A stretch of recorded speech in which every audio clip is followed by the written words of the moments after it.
Cap 26 here, just at Tips, Repairs, and Hobbies, and we've got the Puma SGB Wildcat knife here, and we got this off of Amazon, and it's got a nice full grain leather sheath, good stitching and rivets.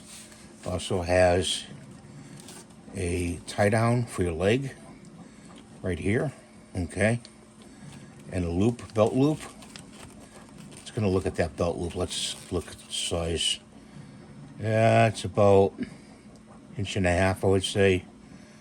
Maybe a 2-inch belt, pushing it. It's got a stag handle. Okay, and let's pull the knife out itself. There it is. Nice brass bolster. And it's got a serial number on it.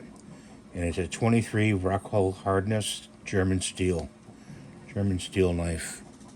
Very sharp. It's a good blade to carry for hunting and skinning. And let's test out the sharpness of it. Could be sharpened a little bit more. Let's see. It's pretty sharp.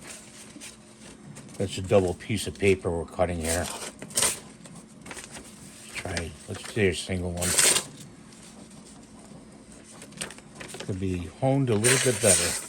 There we go. You got to go into it and then cut. So that's what I want to show you today. This is a review on it. And I hope you enjoyed this video. Thanks for watching and have a great day, and thumbs up please. Bye for now.